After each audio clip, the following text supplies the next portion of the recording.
Hello everyone, welcome to exam forum के आज इस वीडियो में हम 25 दिसंबर 2019 से करंट अफेयर्स के क्वेश्चन डिस्कस करेंगे। और आज के इस वीडियो का जो पीडीएफ फाइल है आपको नीचे डिस्क्रिप्शन बॉक्स में मिल जाएगा, आप वहां से डाउनलोड कर सकते हैं। आप इस वीडियो की जो पीडीएफ फाइल है saragyan.com वेबसाइट से भी डाउनलोड कर सकते हैं। इसके अलावा मैंने कई सारी करंट अफेयर्स की मैगजीन्स तैयार की है। अगर आप इन मैगजीन्स को खरीदना चाहते हैं तो इन सभी का लिंक आपको नीचे डिस्क्रिप्शन बॉक्स में मिल जाएगा, आप वहां से खरीद सकते हैं। पहली मैगजीन है ईयरली करंट अफेयर्स की मैगजीन, जिसमें आपको जनवरी से लेकर दिसंबर 2019 तक के 2500 से ज़्यादा महत्वपूर्ण क्वेश्चन मिलेंगे। ये सभी क्वेश्चन फुल डिटेल के साथ एमसीक्यू टाइप दिए हुए हैं और इसका प्राइस है मात्र 60 रुपया।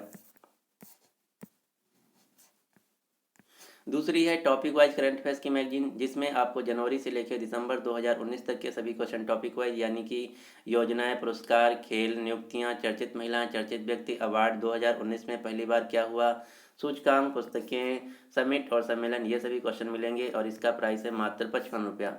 तीसरी मैगजीन जो कि मैंने आज ही लॉन्च की है, ये एक स्पेशल करंट अफेयर्स की मैगजीन है जो कि आरआरबी, एनटीपीसी और ग्रुप डी परीक्षा के लिए है। इसमें आपको पिछले 1.5 साल के 5000 से ज़्यादा क्वेश्चन मिलेंगे। ये सभी क्वेश्चन टीसीएस पैटर्न पर आधारित हैं और इसका प्राइस है मात्र 70 रुपया। लेकिन अगर आप इन मैगजीन्स को आज खरीदते हैं तो आज आपको मिलेगा क्रिसमस ऑफर। इस क्रिसमस ऑफर पर आपको सभी मैगजीन सिर्फ मात्र 25 रुपये में मिलेंगी, तो आप ये ऑफर मिस मत कीजिएगा। ये ऑफर आज रात्रि 12 बजे तक वैलिड है, तो आप इन मैगजीन्स को रात्रि 12 बजे तक मात्र 25 रुपये में खरीद सकते हैं। इन सभी मैगजीन्स का जो लिंक है आपको नीचे डिस्क्रिप्शन बॉक्स में मिल जाएगा, या फिर आप इन मैगजीन्स को गूगल पे, पेटीएम या फ़ोनपे की सहायता से इस नंबर पर पेमेंट करके खरीद सकते हैं। अगर आपका इन मैगजीन्स के रिगार्डिंग कोई शिकायत है या फिर कोई जानकारी चाहते हैं तो आप हमें इस व्हाट्सएप नंबर पे मैसेज कर सकते हैं या फिर फ़ोन कॉल कर सकते हैं या फिर इस मेल आईडी पे मेल कर सकते हैं। तो आप इस ऑफ़र को मिस मत कीजिएगा जो कि रात्रि 12 बजे तक वैलिड है। तो चलिए शुरू करते हैं अब आज का वीडियो। आज का पहला क्वेश्चन है, भारत के अगले विदेश सचिव के रूप में किसे नियुक्त किया गया है। तो भारत के अगले विदेश सचिव यानी कि फॉरेन सेक्रेटरी के रूप में नियुक्त किया गया है हर्षवर्धन श्रृंगला को। जो हर्षवर्धन श्रृंगला हैं ये भारत के अगले विदेश सचिव होंगे 20 जनवरी 2020 से। आप ये जो फोटो में देख रहे हैं ये हैं हर्षवर्धन श्रृंगला, जो कि 20 जनवरी 2020 से भारत के अगले विदेश सचिव होंगे। अब आपको 4-5 सचिव के नाम याद रखना है। जैसे भारत के रक्षा सचिव हैं राजीव कुमार, गृह सचिव हैं अजय कुमार भल्ला, राजस्व सचिव हैं अजय भूषण पांडे, वित्त सचिव हैं राजीव कुमार, भारत के अगले विदेश सचिव होंगे हर्षवर्धन श्रृंगला, कैबिनेट सचिव हैं राजीव गाबा। क्वेश्चन नंबर 2 है, हाल ही में राष्ट्रीय उपभोक्ता दिवस नेशनल कंज्यूमर्स डे कब मनाया गया। तो भारत में प्रतिवर्ष राष्ट्रीय उपभोक्ता दिवस मनाया जाता है 24 दिसंबर को। लेकिन अगर क्वेश्चन पूछा जाए कि विश्व उपभोक्ता दिवस कब मनाया जाता है तो उत्तर होगा 15 मार्च को। वर्तमान समय में भारत के उपभोक्ता मामले, खाद्य और सार्वजनिक वितरण मंत्रालय के मंत्री हैं रामविलास पासवान। अगला क्वेश्चन, क्वेश्चन नंबर 3, हाल ही में एसोचैम के नए अध्यक्ष कौन बने हैं। तो एसोचैम जो कि एक ट्रेड एसोसिएशन है, भारत में जितने भी एक प्राइवेट बिजनेस हैं उनका एक फोरम है, ग्रुप है। तो एसोचैम के नए प्रेसिडेंट के रूप में नियुक्त किया गया है निरंजन हीरानंदानी को। आप ये जो फोटो में देख रहे हैं ये हैं निरंजन हीरानंदानी, जिनको एसोचैम संस्था का नया प्रेसिडेंट नियुक्त किया गया है। एसोचैम जिसका पूरा नाम है associated chamber of commerce of India, जो कि एक भारत का ट्रेड एसोसिएशन है। इसका अभी एक वार्षिक सम्मेलन आयोजित किया गया था नई दिल्ली में, जिसका थीम था new India aspiring for $5 trillion economy. और इस सम्मेलन में मुख्य अतिथि थे भारत के प्रधानमंत्री नरेंद्र मोदी।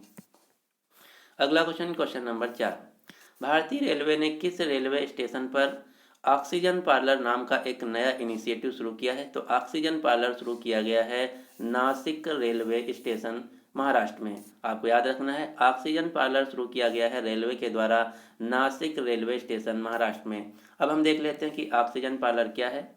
तो ऑक्सीजन पार्लर जो आप ये फोटो में देख रहे हैं ये है एक फोटो ऑक्सीजन पार्लर का, जो कि रेलवे के द्वारा एरियो गार्ड कंपनी के साथ मिलकर शुरू किया गया है। इसमें यहाँ पर 1500 से अधिक पौधे लगाए गए हैं, जिसकी सहायता से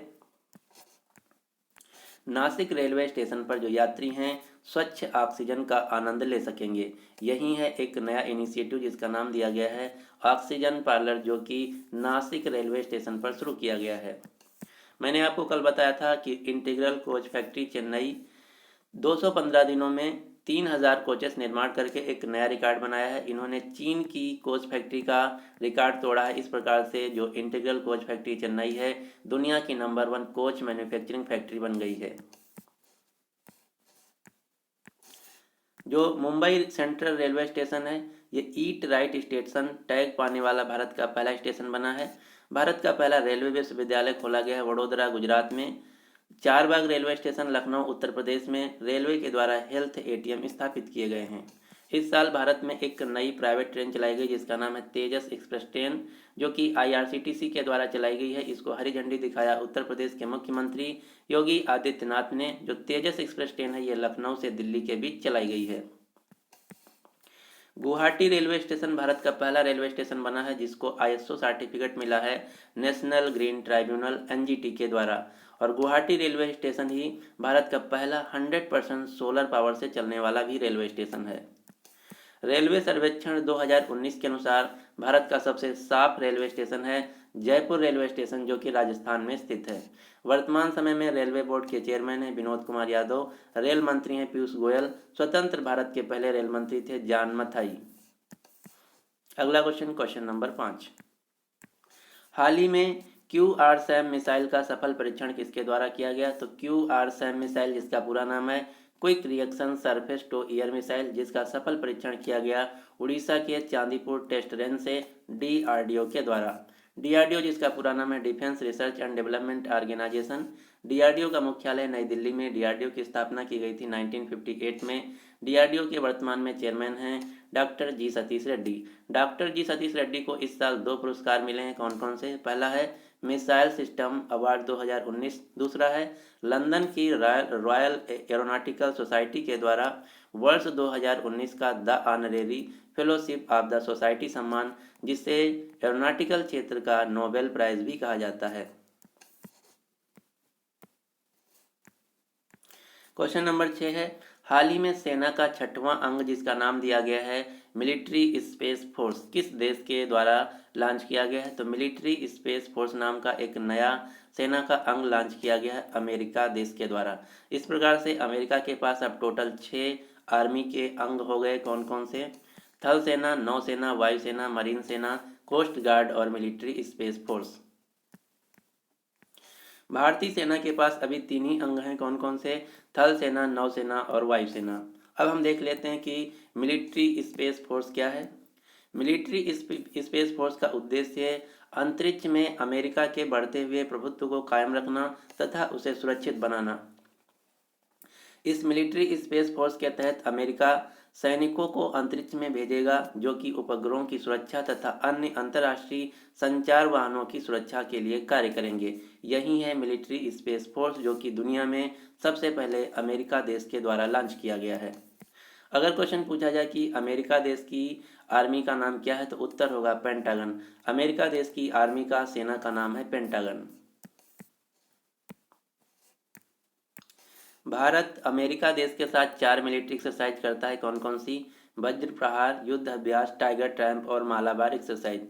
इस साल जो टाइगर ट्रायम्फ एक्सरसाइज है पहली बार आयोजित की गई आंध्र प्रदेश के काकीनाडा और विशाखापट्टनम शहरों में, जो कि एक ट्राई सर्विस है जिसमें थल सेना, वायुसेना और जल सेना तीनों सेनाएं पार्टिसिपेट की। दूसरी, युद्ध अभ्यास 2019 का आयोजन किया गया Lewis MC Chord, Washington DC, America में। मालाबार एक्सरसाइज, जिसमें भारत, अमेरिका और जापान 3 देश होते हैं, इसका आयोजन किया गया इस साल जापान देश में। चौथी, वज्र प्रहार, जिसका आयोजन किया गया सिएटल, वाशिंगटन DC, अमेरिका में। आगे बढ़ने से पहले आप सभी से हमारा एक विनम्र निवेदन है कि हमारा जो डेली करंट अफेयर्स का वीडियो है इस पर अभी सिर्फ और सिर्फ 2000 व्यूज़ आते हैं। हमारा टारगेट है कि विद इन 1 मंथ कम से कम इस पर 5000 व्यूज़ आएँ, तो इसके लिए आप सभी लोग हमारा सपोर्ट कीजिए। सपोर्ट करने के लिए आप सभी को इस वीडियो को ज़्यादा से ज़्यादा अपने दोस्तों के साथ टेलीग्राम ग्रुप, व्हाट्सएप ग्रुप या फेसबुक ग्रुप में शेयर करना होगा। और अपने दोस्तों को भी बताइए कि डेली एग्जाम फोरम चैनल पे सुबह 5 बजे करंट अफेयर्स का वीडियो अपलोड हो जाता है, वहाँ जाके आप देख सकते हैं। लेकिन इस समय जो वीडियो है हमारा थोड़ा लेट हो जाता है, क्योंकि हमारे शहर में जो इंटरनेट अभी है शट डाउन है, तो इसी के वजह थोड़ा जो वीडियो है ऊपर नीचे हो जाता है टाइमिंग में। तो आई होप आप सभी लोग ऐसा करेंगे और हमारा जो टारगेट है विद इन 1 मंथ जरूर पूरा होगा। आप भी अगर अभी तक हमारे चैनल एग्जाम फोरम को आप सब्सक्राइब नहीं किए तो इसको सब्सक्राइब करके नोटिफिकेशन बेल को ऑन कर लीजिए, ताकि आने वाली सभी वीडियोस की जो अपडेट है आप तक पहुंचती रहे। और आज के इस वीडियो का हम लाइक्स का टारगेट रखते हैं 1000। देखते हैं कि हमारा ये जो टारगेट है कितने समय में पूरा होता है। अगला क्वेश्चन है क्वेश्चन नंबर 7। हाल ही में नागरिकता संशोधन अधिनियम के समर्थन में भारतीय जनता पार्टी ने किस शहर में अभिनंदन यात्रा का आयोजन किया? तो अभिनंदन यात्रा का आयोजन किया गया भारतीय जनता पार्टी के द्वारा कलकत्ता, पश्चिम बंगाल शहर में।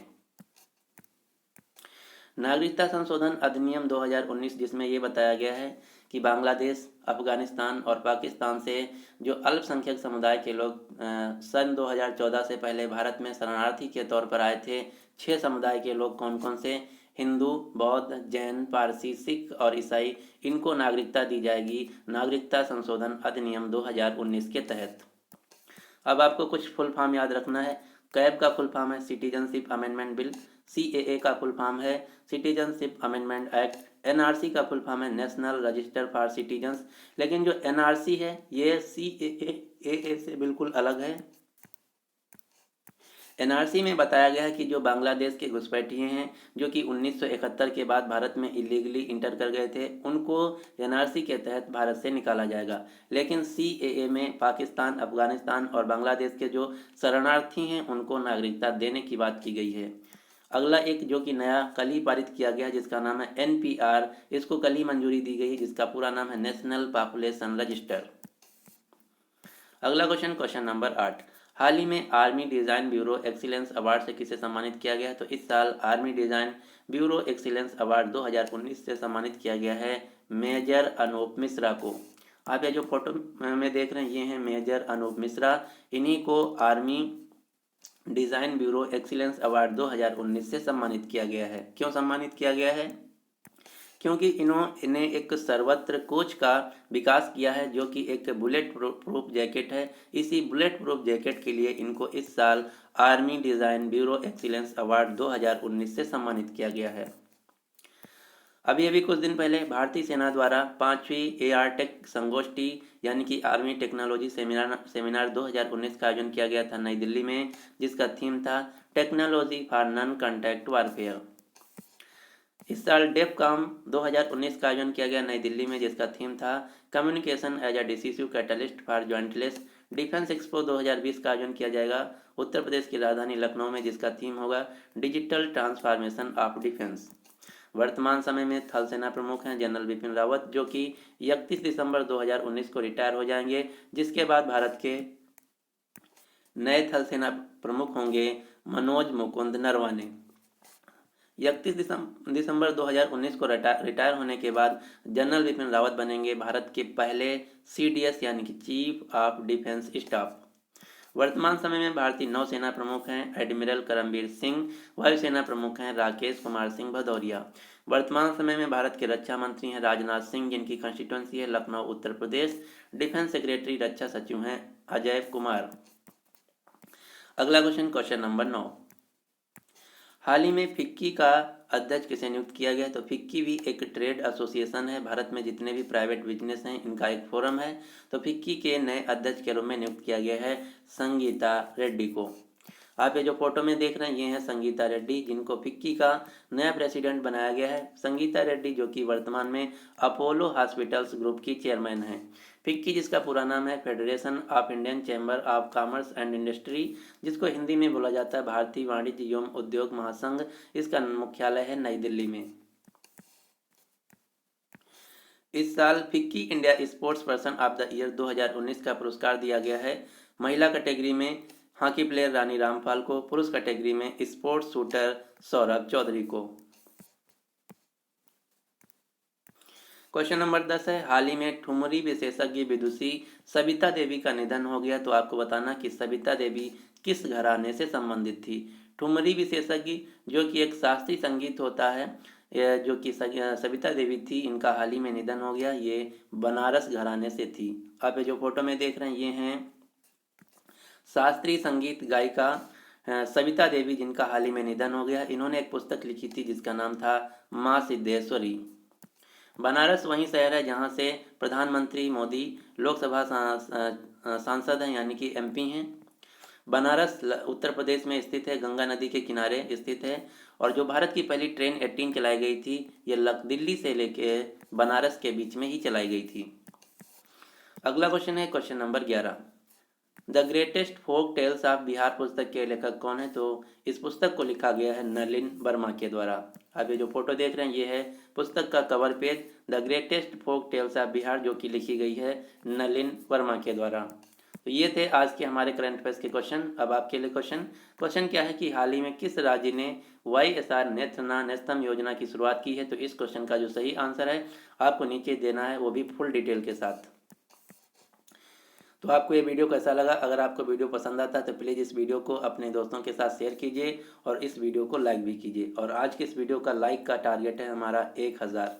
अगर अभी तक हमारे चैनल एग्जाम फोरम को आप सब्सक्राइब नहीं किए तो इसको सब्सक्राइब करके नोटिफिकेशन बेल को ऑन कर लीजिए, ताकि आने वाली सभी वीडियोज़ की जो अपडेट है आप तक पहुँचती रहे। और आज आपको मिलेगी हमारी क्रिसमस डे सेल, जिसमें आपको सभी मैगजीन्स मात्र 25 रुपये में मिलेंगी। तो आप ये ऑफर मिस मत कीजिएगा, ये रात्रि 12 बजे तक वैलिड है। तो finally thanks for watching exam forum.